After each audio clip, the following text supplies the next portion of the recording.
अस्सलाम वालेकुम। अॼु आहे संडे 8 फरवरी ऐं मंझंदि जा थिया आहिनि 12:15।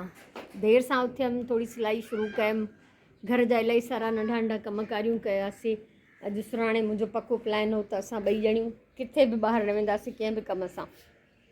हालांकि शायदि साम्हूं संडे बाज़ार लॻी बि आहे असांजे, ऐं मूंखे कंहिं चयो बि आहे कंहिंजी शादीअ जे लाइ कुझु सामान वठी ॾियणो आहे। ॾिसां थी, अगरि पुॻो त वेंदमि, न त मुंहिंजो इरादो न आहे।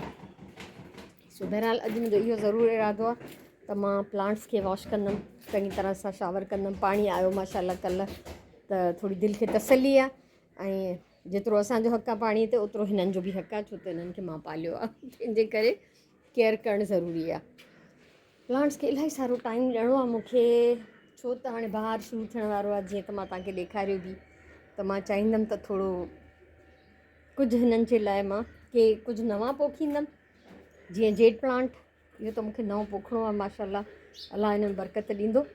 ऐं किन जी गुॾ करणी आहे, किन में थोरी एक्स्ट्रा मिटी विझणी आहे, इहो सभु कुझु थींदो इंशाअल्लाह। सुराण कपिड़ा विधा आहिनि मशीन में, छो त पाणी हूंदो आहे त पोइ हर तरह जी मौज हूंदी आहे, ज़्यान असां पोइ बि न कंदा आहियूं अल्हम्दुलिल्लाह।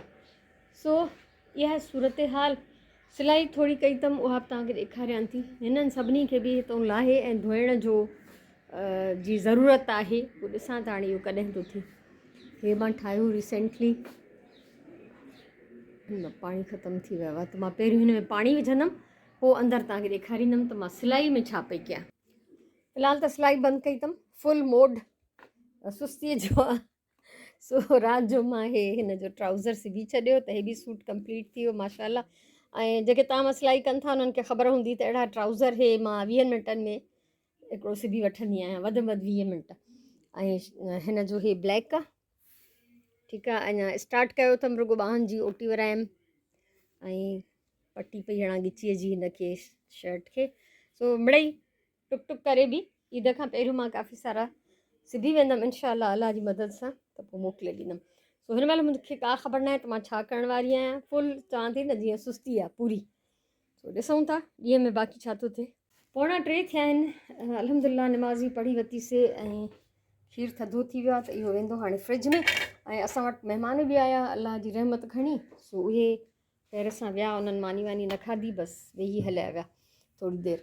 सुराण खीरु त अंदरि कर। हाणे मां पचाईंदमि मानी।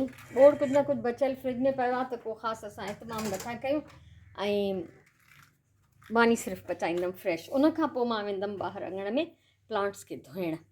4 थिया आहिनि हिन महिल, ऐं मां वञा थी प्लांट्स खे पाणी ॾियणु। थोरी देरि रेस्ट बि करे वरितमि, ऐं इलाही सारो सामान हाणे चैरिटी में आयो आहे, हिन पाड़े मां असांजे माशाल्लाह। ॾाढी ख़ुशी थींदी आहे मूंखे, घणनि जो ई भलो थी वेंदो आहे।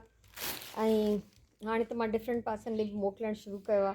पहिरियों पंहिंजे ॻोठु खणी वेंदी हुअमि, उतां वरी ॿियनि ॻोठनि भरिसां वारनि ॻोठनि जूं, ऐं किन ॻोठनि में असांजे ॻोठ जूं छोकिरियूं शादी थियल आहिनि, के ॿाहिरियनि ॻोठनि जूं असांजे ॻोठ में शादी थियल आहिनि, त पोइ उन्हनि सां बि जेको हुयो त इलाही थी वेंदो हो।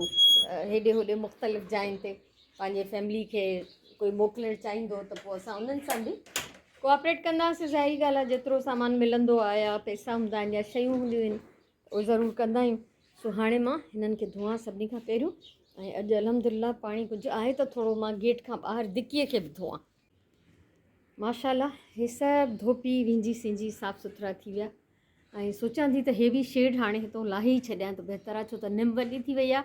ऐं हाणे अगरि उस ईंदी बि त निम उनखे रोकींदी, जीअं पहिरियों हूंदो हो। बहरहाल सभु प्लांट्स चमकी पिया माशाल्लाह। हाणे वरी रेस्ट जो टाइम आहे। 3 पहिरीं जी निमाज़ पढ़ी पोइ मां उथंदमि ऐं पोइ सिलाई कंदमि इंशाअल्लाह। प्लान इहो ई आहे, ऐं ॾिसूं त छा थो थिए। सुबुह खां मां जेको सोचियो आहे उनजे अपोज़िट ई थींदो रहियो आहे। बसि जेको बि अपोज़िट बि थिए भले, पर ख़ैर जो हुजे माशाल्लाह। सांझे जी अज़ान आई आहे, निमाज़ पढ़ंदमि हाणे। शर्ट जेका तक़रीबन सिबियल हुई, ॿाहूं अटैच कयूंमांसि, ॻंढियोमांसि, ट्राउज़र सिबियमि, त इहो मुंहिंजो कमु कंप्लीट थियो। हिकिड़ी शर्ट बि सिबियमि, हीअ एॾी प्यारो प्रिंट ऐं एॾो ग्लिटर वारो कपिड़ो, ऐं हिननि जो ग्लिटर लहंदो बि न आहे, छो त मां अहिड़ा रिलिन में इलाही विधा आहिनि न, बार बार धोइण खां पोइ बि उहो न लहंदो आहे। ॿाहुनि में ॻंढि पियो पए त मां डिज़ाइन करे छॾीमांसि। ऐं हिन जो ट्राउज़र डार्क कलर जो आहे, त फ़िलहालु उहो नथी सिबां, छो त रील जेको आहे न उहो मुंहिंजो पियल आहे, लाइट ब्लू, अहिड़ो लाइट फिरोज़ी। त हिकिड़ी ॿी बि लाइट फिरोज़ी, हा हे, त हे लाइट फिरोज़ी आहे। त सोचां थी इन ई रील सां वरी मां कंटिन्यू करे छॾींदमि। हाणे न, फ़िलहालु त निमाज़ पढ़बी, उनखां पोइ डिनर जी तयारी थींदी। पर यानी जीअं धाॻो हिन जे लाइ मूंखे अलॻि सां डार्क कलर जो विझणो पवंदो। सो माशाल्लाह हितां जो इहो कमु थी वियो। अॼु जी सिलाई मुंहिंजी कंप्लीट थी वई। मां इलाही ख़ुशि आहियां। हिन कमीस में मूंखे घणो टाइम न लॻो, छो त हिन में ॻंढ ॿंढ घणा न हुया, तंहिंजे करे थोरो जल्दी सिबजी वई। हे वॾे ॿार जी आहे, तक़रीबन 10 सालनि जी छोकिरीअ जी। माप मूं वटि लिखियलु आहे, पूरो चार्ट ठहियलु आहे हर साइज़ जो, हर उमिरि जो। त मां उन सां ॾिसी कटिंग कंदी वेंदी आहियां। सो किचन जो जाइज़ो वठूं। चिकन मां कढी रखी वई हुअमि, टे पहिरीं निमाज़ पढ़ी ईअं ई नॉर्मल पाणी में विझी छॾींदी आहियां, त आस्ते आस्ते ॻंढो जेको आहे डिफ्रॉस्ट थी वेंदो आहे। बसर बि हिते कढी रखिया आहिनि। राति जो मां बोड़ पचाईंदमि चिकन जो ऐं मानी। ऐं उनखां सवाइ ढेर सारो इहो जेको सामान पियो आहे इहो सॉर्ट आउट कंदमि। ऐं सोचां थी त अगरि हिन मां बेस्ट कंडीशन में के शयूं निकितियूं त उहे बि मां उन्हनि ॿारनि जे लाइ रखंदमि जिन जे लाइ मां इहे कपिड़ा थी सिबां। सो ॾिसबो पहिरियों छा थो निकिरे, उनखां पोइ डिसाइड कंदमि। पर इहो कमु बि सोचां थी अॼु राति में ई करे छॾियां, त जीअं हे हितां शयूं हटी वञनि ऐं उहे अलॻि अलॻि थी वञनि, जेके जंहिं हिसाब सां मूंखे रखणियूं आहिनि। सो इहो आहे मुंहिंजो अॼु जो व्लॉग। मोकिलायूं था। हा, ऐं असांजा जेके महिमान आया मंझंदि जो, उहे बि कुझु कपिड़ा वग़ैरह शयूं खणी आया नंढड़नि ॿारनि जूं। सो ॾिसंदासीं, इहे बि इन्हनि सामाननि सां गॾु पैक करे छॾींदमि या सेट करे छॾींदमि। सो माशाल्लाह मोकिलाईंदमि मां तव्हांखां अॼु जे हिन व्लॉग मां। अलाह साईं तव्हांखे ख़ुशि रखे, सलामत हुजो, आबाद हुजो। मुंहिंजे तरफ़ां इलाही सारो प्यार, इलाही सारियूं दुआऊं। इनशाअल्लाह असां वरी नए व्लॉग में मिलंदासीं। तेसिताईं तव्हांखां मोकिलायां थी। अला वाही।